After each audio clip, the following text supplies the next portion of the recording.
করবো।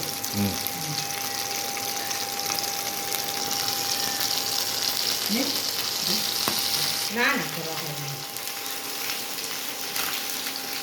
করা হয়েছে কোথায়। ইলিশ মাছ আজকে বেগুন দিয়ে রান্না করবো।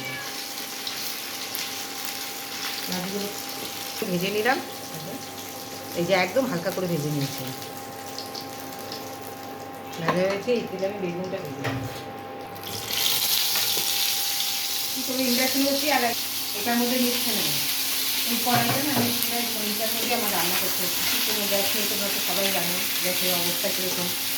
ইচ্ছা আমার কড়াই আছে, এই দেখো না, এই যে কড়াই, এই কড়াইটা আমি যখন নিচ্ছি, এই যে এই কড়াইটা, এটা কিন্তু আমি ইন্ডাকশনের জন্যই আমি এই কড়াইটা কিনেছিলাম, কিন্তু কড়াইটা দেখছি এটার মধ্যে হচ্ছে না। তো এইটার মধ্যে আমার রান্না করতে হচ্ছে। আজকে আমি ইলিশ মাছ বেগুন দিয়ে পাতলা ঝোল রান্না করবো। ইলিশ মাছ ভাজা হয়ে গেছে, আমি বেগুনটা ভেজে নিচ্ছি।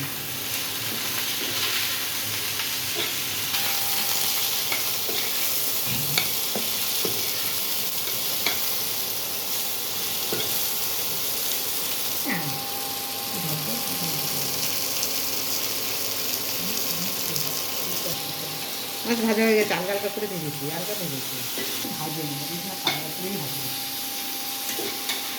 ধুয়ে আছে তো কথাটা, আমি একটু ঢেকে দিই, বেগুনটা ভালো করে একটু ভাজা হয়ে যাক।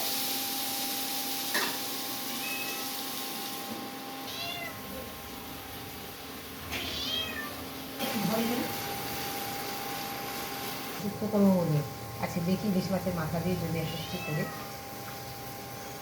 কাঁচা লঙ্কা কাটছি মাছে দেওয়ার জন্য।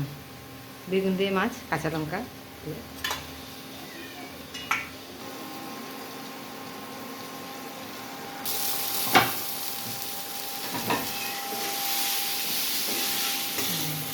নমস্কার বন্ধুরা, তোমরা সবাই কেমন আছো? আর আমি ভালো আছি। এরকম আজকে যে ইলিশ মাছ বেগুন দিয়ে পাতলা ঝোল রান্না করবো।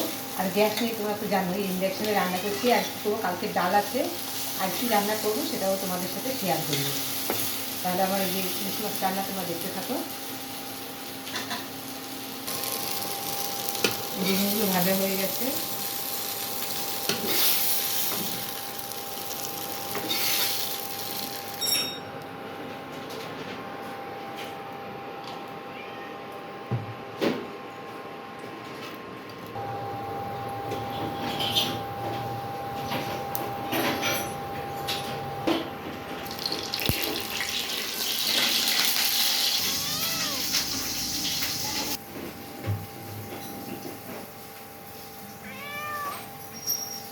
ভুজিয়ে নিয়েছি।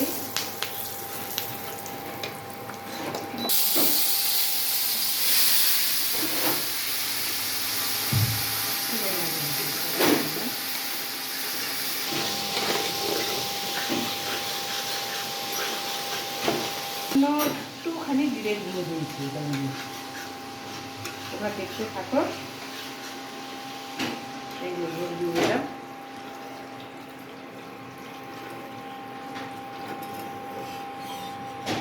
আমি এর মধ্যে আরেকটা জিনিস দেবো, নুনটা দেওয়া হবে, নুনটা দিয়ে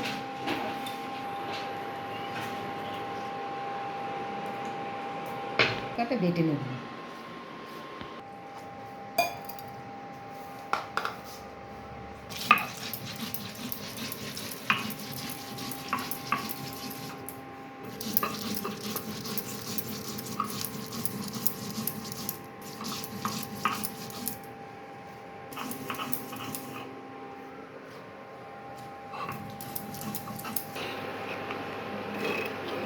ঝোলটা একটু লাগবে,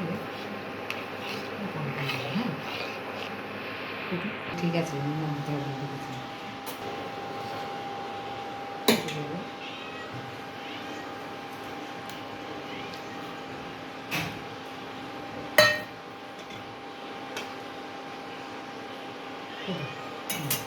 ছেড়ে দেবে। এই যে আমার ঝোল ফুটে গেছে, এরকম। আর মাছগুলো দিয়ে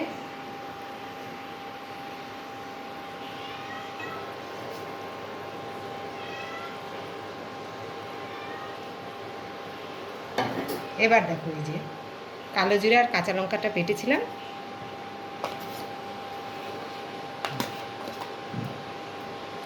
বেগুন দিয়ে এই ঝোলে রান্না, বেগুন দিয়ে পাতলা মাছ রান্না করলে, পাতলা ঝোল ইলিশ মাছের, এই লাস্টে কালো জিরে আর কাঁচা লঙ্কা বাটাটা দিলে ভালো সেন্টটা বেরোবে।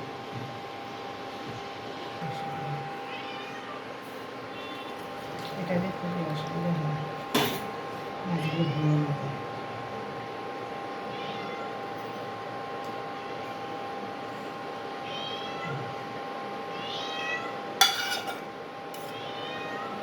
আমার মাছের ঝোল হয়ে গেছে, ইলিশ মাছ বেগুন দিয়ে পাতলা ঝোল।